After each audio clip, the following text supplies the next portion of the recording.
Setelah upacara berakhir dan kerumunan yang berduka pergi, langit malam buatan Babilonia menyala, menerangi tugu peringatan perang. Nama Liv terukir di antara banyak nama lainnya, mengenang mereka yang telah mengorbankan diri demi masa depan umat manusia. Tubuh-tubuh mereka, manusia maupun konstruk, menjadi fondasi bagi dunia yang baru. Di bawah cahaya bulan buatan, 3 orang berdiri diam menatap nama itu. Tanpa kata, tanpa air mata, meski hati mereka hancur, mereka tahu harus terus melangkah, bahkan tanpa waktu untuk berduka. Gadis itu kini beristirahat dalam musim dingin abadi, dan kisahnya berakhir di sana, menjadi bagian dari sejarah.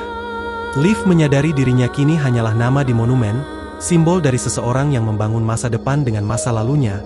Ia tahu satu orang tak dapat mengubah sejarah sepenuhnya, namun setiap orang dapat menjadi bagian dari fondasinya. Meski begitu, hatinya masih terikat pada teman-temannya, dan ketika algoritme menjawab perasaan itu, adegan pun bergerak maju.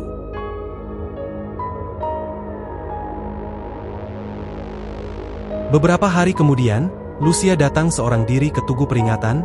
Ia meletakkan boneka domba di depan nama Liv dan duduk dalam kesunyian malam. Liv menatapnya dari kejauhan, berkata lembut bahwa Lucia kini lebih mirip pengembara daripada tentara. Namun suaranya hanyalah gema masa lalu. Lucia tak dapat mendengarnya. Dengan suara pelan, Lucia mulai berbicara seolah Liv masih di sana. Ia meminta maaf karena telah kehilangan rekan seperjuangan lagi, dan mengakui bahwa saat Liv pergi, ia sempat marah.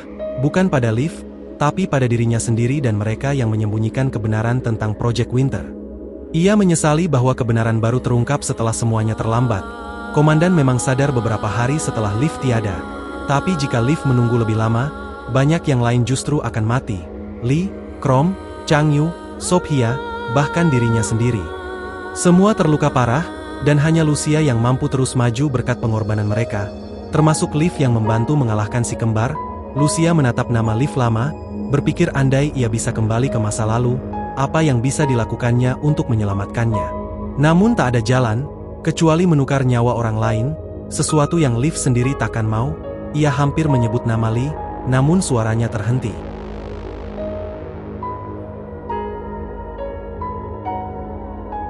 Tak lama setelah Lucia pergi, Lee datang ke tugu peringatan. Ia berdiri di hadapan nama Liv, hening panjang menyelimuti, seolah semua perasaan dan kata yang ingin diucapkan hanya berputar di dalam pikirannya. Ketika alarm di terminalnya berbunyi, Lee tersadar dari lamunan. Ia menunduk dan berkata lirih, "Aku di sini untuk mengucapkan selamat tinggal." Setelah jeda singkat, ia menyadari tak ada lagi yang perlu dikatakan.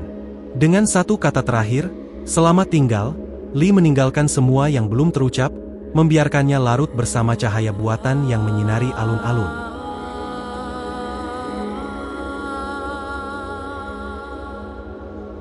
Sejak hari Lee mengucapkan selamat tinggal, ia tak pernah kembali, entah ia menghilang, atau langkahnya memang telah menjauh dari jangkauan Liv.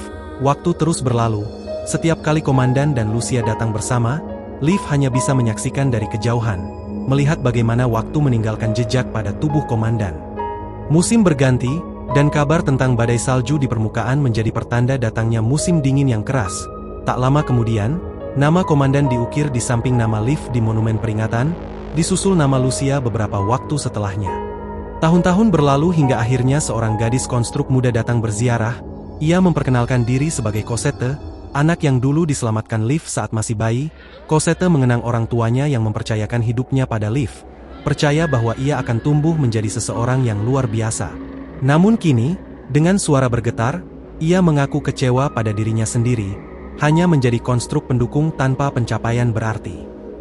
Liv ingin menenangkannya, berkata bahwa orang tuanya tak pernah menginginkan kesempurnaan. Mereka hanya ingin Cosette bahagia, tapi suaranya tak dapat terdengar. Cosette terus bertanya tentang masa lalunya, hingga akhirnya tangisnya pecah di depan tugu, dan dunia di sekelilingnya perlahan tertutup kabut putih. Liv menyadari semua ini adalah bagian dari masa depan yang pernah ia perkirakan.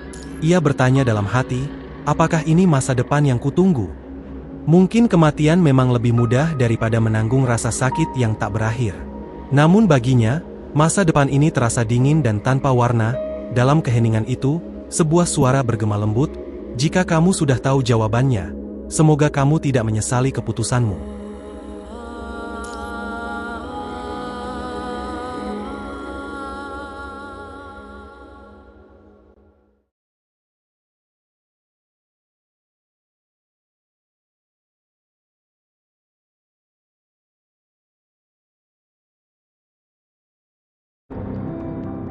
Pertempuran terakhir berakhir dengan kemenangan, namun Liv jatuh tak sadarkan diri, rekannya berteriak memintanya bangun, sementara yang lain berkata tenang bahwa Liv pantas beristirahat. Ia telah lama tersiksa oleh penyakit mind dan ilusi kematian. Tangis pun mereda saat Liv perlahan berjalan meninggalkan dunia itu. Di ujung jalannya, dunia berubah menjadi lautan bunga, luka di dadanya mekar menjadi mawar yang terbawa angin, suara familiar memanggilnya. Lucia, meski tubuhnya rusak parah, bersamanya berdiri Lee, kini hanya siluet hitam yang tampak asing karena sadar ia menggunakan frame baru. Lucia menatapnya lembut dan berkata, "Ayo pergi, komandan menunggu." Liv menoleh dan melihat sosok manusia berdiri di antara bunga, tersenyum padanya. Komandan yang kini tampak lebih tua, melihatnya, semua beban di hati Liv runtuh, entah ini dunia nyata, fata morgana, atau sisa kesadarannya setelah mati, ia tak peduli lagi, teman-teman yang dirindukannya kini bersamanya. Sikikan menyesal, meminta maaf atas penderitaan Liv, sementara Profesor Hippocrates menjelaskan bahwa migraine mind dan ilusi kematian telah lama menyiksanya. Liv hanya terdiam, baru menyadari betapa berat penderitaan yang selama ini ia tanggung. Profesor Hippocrates menjelaskan bahwa ia pernah memohon agar Liv diizinkan pergi dengan tenang sebelum penderitaannya memburuk. Meski tim sempat menemukan solusi sementara melalui peningkatan deep mind, rasa sakit itu kembali setelah komandan meninggal. Bahkan tak hilang meski Liv berganti bingkai baru. Ia menatap komandan dengan nada kesal, berharap sang pemimpin bisa merasakan penderitaan Liv. Sikikan menanggapinya dengan tenang, berkata ia siap menanggungnya jika perlu.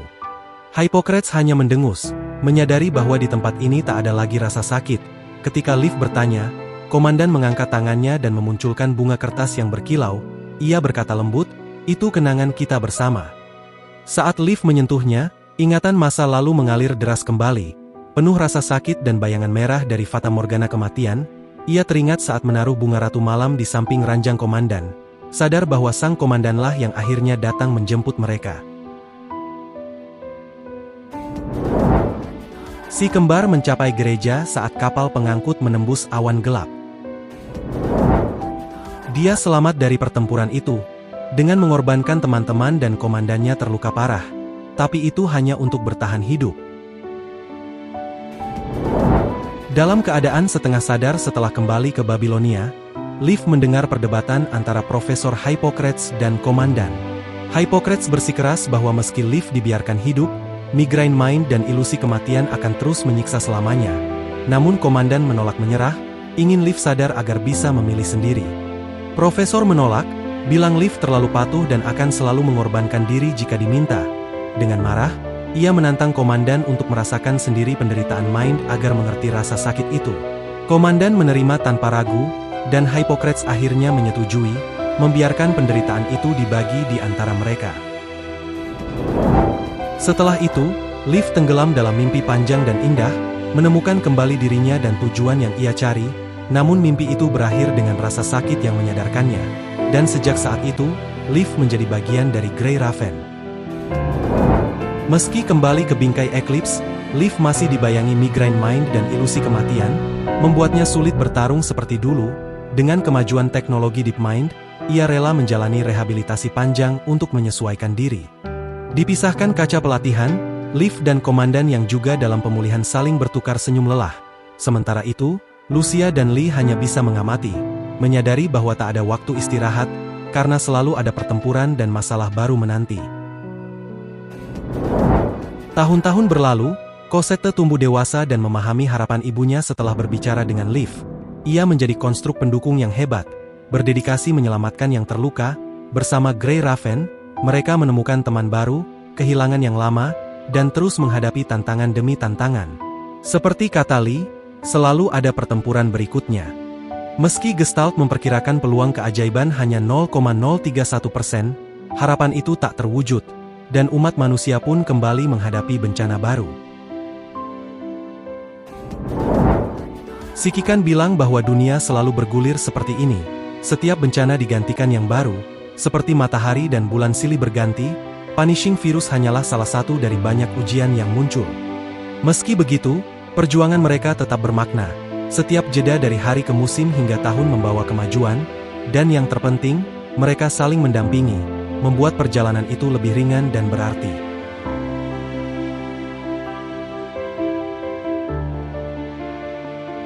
Selama puluhan tahun musim dingin, Komandan pergi, diikuti pengorbanan Lucia, lalu Lee, luka dan pengorbanan mereka membangun jalur aman di tengah pertempuran. Jiwa mereka menjadi obor yang mencairkan salju. Saat musim semi tiba, Liv juga jatuh ke salju terakhir. Bersama, Liv, Lucia, dan teman-teman berdiri berdampingan memulai perjalanan baru. Fantasi atau impian main pecahan yang tak bisa dipastikan, namun menampilkan harapan di tengah musim dingin abadi. Meski rintangan kembali menghantui Liv melalui migrain dan fatamorgana kematian, ia menolak kembali pada teman-temannya hingga tetes salju terakhir mencair. Dalam kebingungan itu, Liv merasakan kehangatan dan sekali lagi mendengar suara yang mengingatkannya. Jika kamu memiliki jawabannya, semoga kamu tidak menyesali keputusanmu.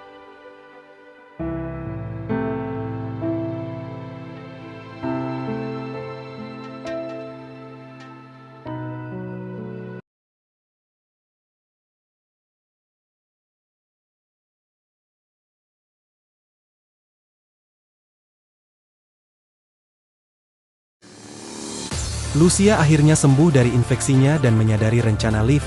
Ia marah pada dirinya sendiri karena tak menyadarinya lebih awal, tetapi bertekad untuk tidak kehilangan siapapun lagi. Lee yakin hanya Lucia yang bisa mengejar dan mengimbangi Liv, memberi tanggung jawab padanya. Ia juga sadar bahwa komandan akan mendapati Liv pergi. Sambil menatap medan, Lee memastikan bahwa ia, bersama Chrome, Changyu, dan Sophia, akan menjaga tempat itu. Lucia, berpegangan pada tubuh Liv yang rusak, mengejar Liv di udara sementara Changyu, Sophia, Lee, dan Chrome berusaha menangani di bawah. Kelelahan dan putus asa, ia berulang kali memanggil Liv, mencoba menghentikannya. Namun Liv tetap bergerak seperti boneka tanpa kesadaran, membuat Lucia panik. Di tengah situasi itu, terminal Lucia berdering, komandan masuk, segera mereka menjalin koneksi jarak jauh di udara, berkoordinasi untuk menyelamatkan Liv dari mind yang sangat terinfeksi, di mana punishing virus dan data memori korup menguasai kesadarannya. Dengan bimbingan Asimov dan Hippocrates, Lucia harus menembus mind, membangun koneksi, dan memaksa kesadaran Liv bangkit, meski risiko besar mengintai setiap langkahnya. Lucia yakin tekadnya untuk tidak mundur, menyadari bahwa harapan semua orang, Shikikan, tim Grey Raven, dan dirinya sendiri, bergantung padanya. Shikikan memberi instruksi tegas agar ia kembali selamat bersama Liv. Sementara Asimov dan Shikikan membantu menstabilkan koneksi, serta memperingatkan Lucia agar tak terperdaya oleh ilusi dalam mind. Dengan keberanian yang tegas, keyakinan, dan kepercayaan semua orang di pundaknya, Lucia bersiap memasuki inti mind Liv. Saat Asimov memulai hitung mundur, udara seakan hening menunggu, dan ketegangan mencapai puncaknya. 3, 2, 1...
まだ終わりじゃない。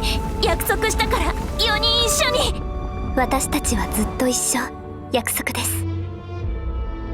ルシアがまだ戦っているのに、私諦めちゃダメ。そしてこれは指揮官の命令。一緒に帰りましょう、リーフ。ルシア、ルシア。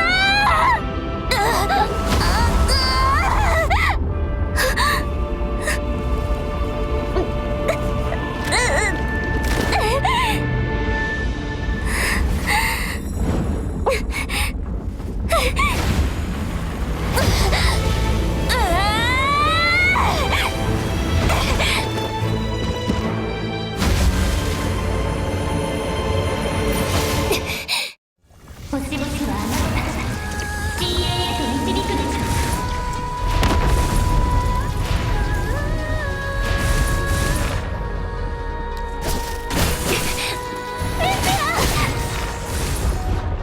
あなたに希望が。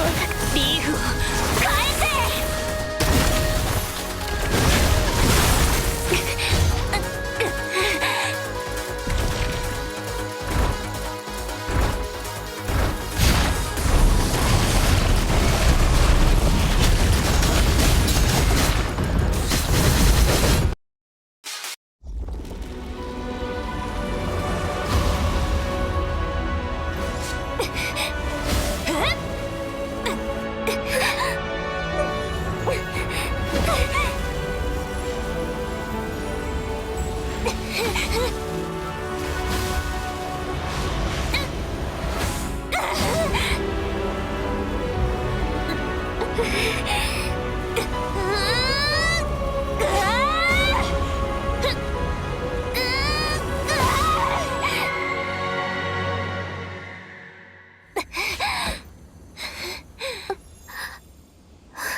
指揮官。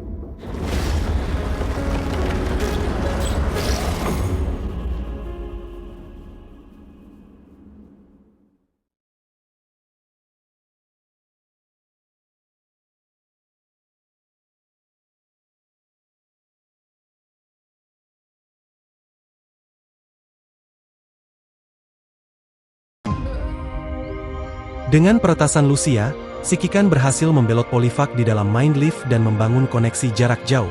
Setelah memastikan kondisi Mind dan Vital Leaf tetap stabil, ia melanjutkan pertempuran di udara melawan makhluk hetero selama setengah jam. Tak lama kemudian, armada besar kapal pengangkut menembus awan dan mendarat di sekitar gereja.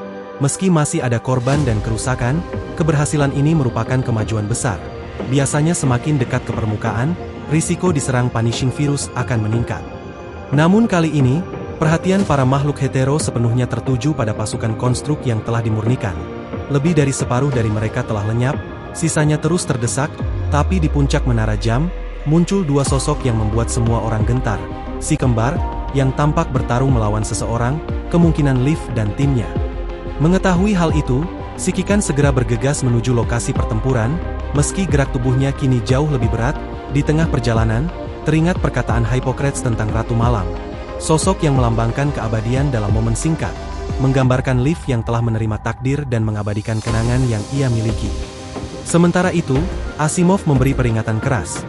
Jika Sikikan tak bisa menemukan seluruh pecahan Mind Leaf dalam 3 jam, maka Mind-nya tak akan bisa diperbaiki. Bahkan jika nanti kerangka Omega baru dibuat, Leaf hanya akan berakhir sebagai Corrupted. Dengan tekad membara, Sikikan terus memaksa diri berlari, tapi tubuhnya semakin melemah. Saat ia dikepung oleh banyak Corrupted dan nyaris tumbang, sosok Changyu muncul dari balik pilar, menebas musuh di sekelilingnya. Tak lama, Sophia ikut muncul. Mereka menjelaskan bahwa Leaf telah membangunkan mereka di atap gereja, sementara Lucia, Chrome, dan Lee sedang membantu Leaf menghadapi musuh utama di atas. Melihat keadaan Sikikan, Changyu memutuskan untuk menahan pasukan Corrupted agar Sikikan bisa melanjutkan misinya. Sebelum kembali ke medan tempur, ia sempat bergurau soal klaim asuransi Akdilek, lalu bersama Sophia berseru, "Semoga berhasil."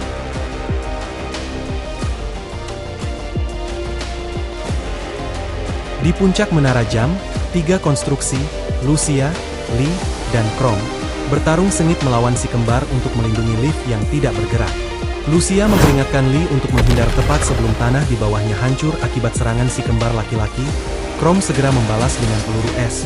Namun si kembar bergerak sangat cepat dan menyerang Lee. Lee sudah menunggu momen itu, menembakkan peluru yang menempel dan meledak di tubuh mereka.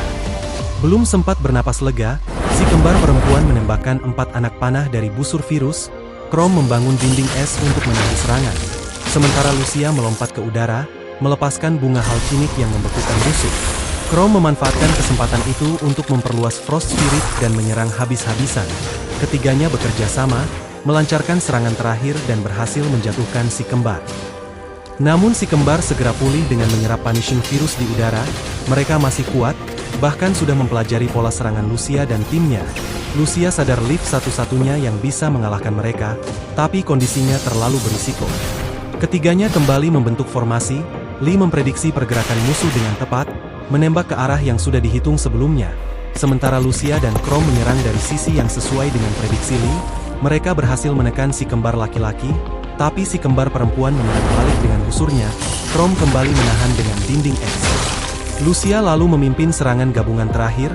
Es dan api dari ketiganya berpadu menjadi ledakan kuat, membuat si kembar tampak terhenti, tapi tiba-tiba, tubuh mereka bertiga membeku oleh cairan pendingin. Jebakan dari si kembar yang menunggu saat Frost Spirit aktif.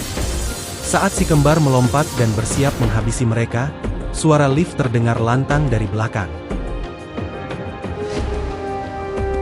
Cahaya putih menyelimuti tempat Lucia, Lee, dan Chrome berdiri. Tubuh si kembar yang terbuat dari Punishing Virus menjerit kesakitan saat terbakar oleh ruang murni yang diciptakan oleh senjata Omega. Dari belakang, lift yang tubuhnya sudah rusak parah memaksa diri bangkit dan bersandar di dinding menara. Dengan suara lemah, ia berteriak agar mereka berhenti menyakiti teman-temannya. Lift lalu menembakkan Empirea, mengarahkan api suci ke arah si kembar yang berusaha menghindar, meski energinya hampir habis.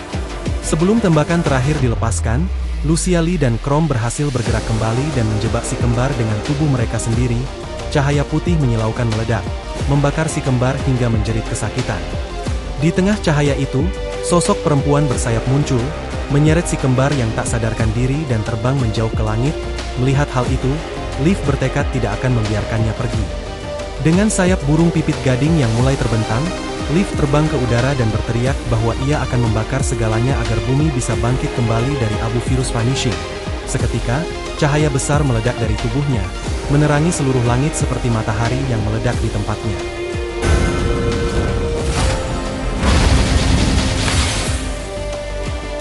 Cahaya putih yang sangat terang menyelimuti semuanya, membuat semua orang buta seketika. Di tengah cahaya itu, burung pipit gading yang patah kehilangan kekuatannya dan jatuh dari langit kelabu. Liv terjatuh bersama sayapnya yang rusak, hampir kehilangan kesadaran. Dalam pikirannya yang lemah, ia menyadari bahwa dirinya telah menunaikan tugasnya, melindungi teman-teman.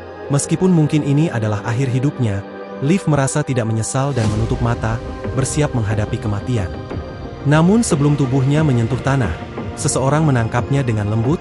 Dalam pelukan itu, Liv mendengar suara tangisan di dekat telinganya, penuh kesedihan seperti mimpi yang tenggelam dalam air mata. Dengan sisa napasnya, Liv berbisik pelan, "Apakah ini, Komandan?"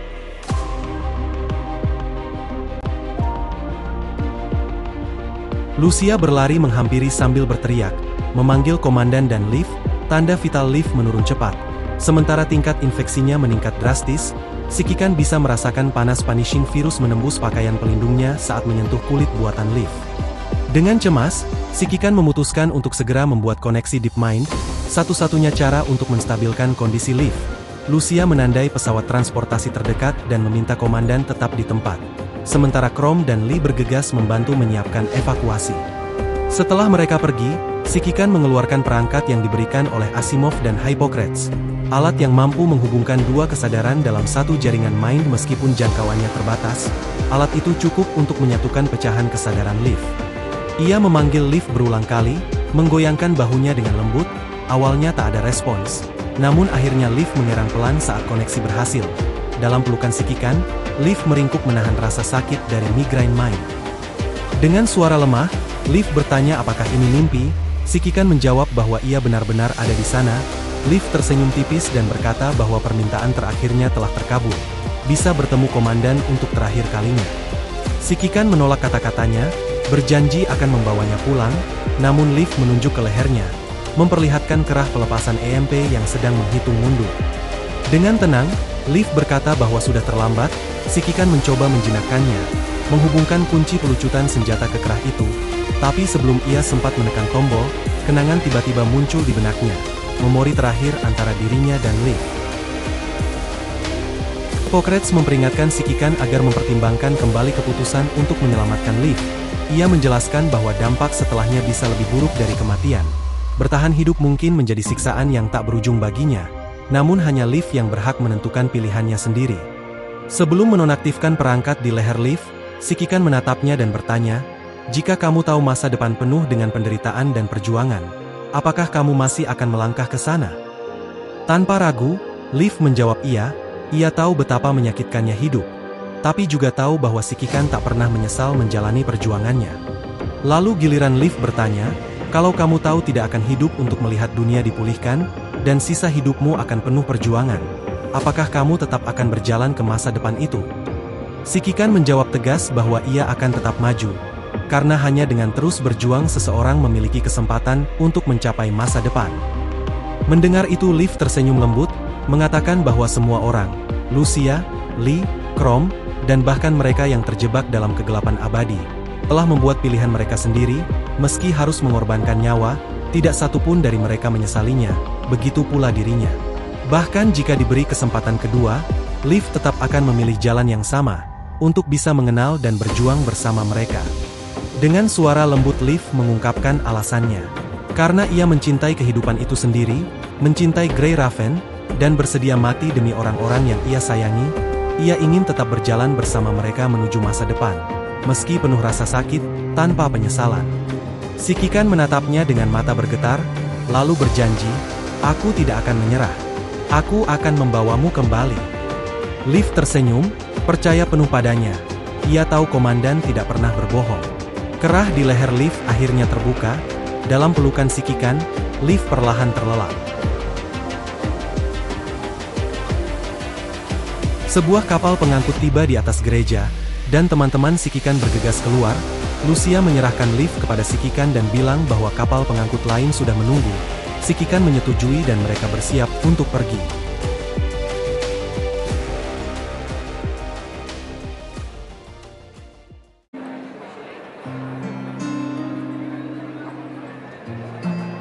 Asimov menekankan bahwa tingkat infeksi Liv sudah melewati ambang batas dan sangat berbahaya. Ia menyarankan untuk menilai apakah mindnya bisa diperbaiki setelah mereka kembali, dan kemungkinan membiarkannya kembali ke bingkai Eclipse agar bisa bangun. Meski begitu, masih ada peluang karena infeksi berlangsung singkat, dan konstruk yang terbangun mungkin sudah memulihkan kesadaran sebagian. Hassen menambahkan kabar baik. Liv masih berpeluang pulih, hilangnya si kembar mengurangi serangan makhluk hetero, dan senjata Omega serta kerangka khusus berfungsi, memberi umat manusia kesempatan untuk menyerang balik. Lalu Lucia melaporkan kondisi tubuhnya yang masih stabil dengan integritas 63,1%.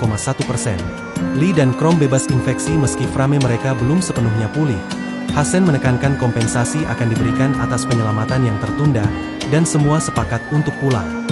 Setelah hampir kehilangan satu sama lain, mereka berkumpul kembali, terluka namun selamat, sadar bahwa suatu hari nanti mereka akan diuji hingga batas kemampuan mereka sebelum menghadapi akhir yang tak terelakkan.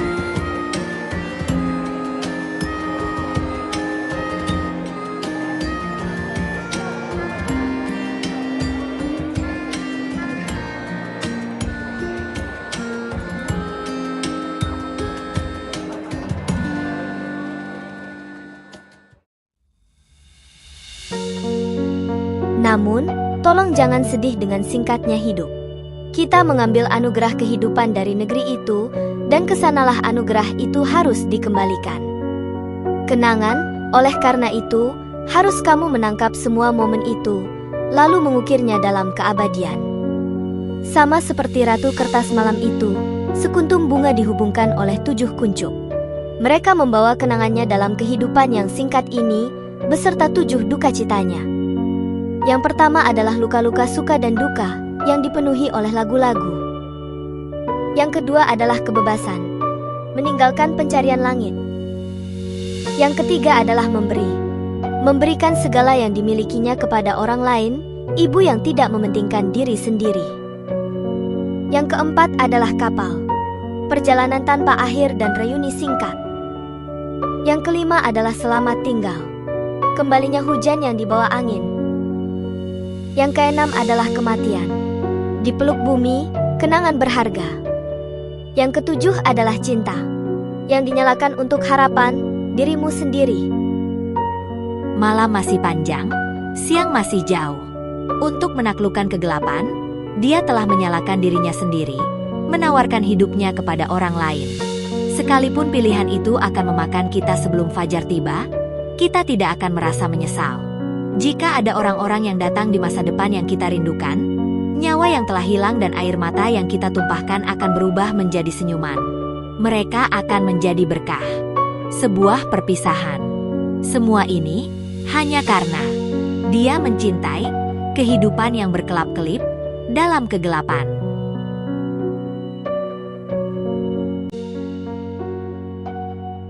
Lusem yang bertahan, chapter 17, selesai.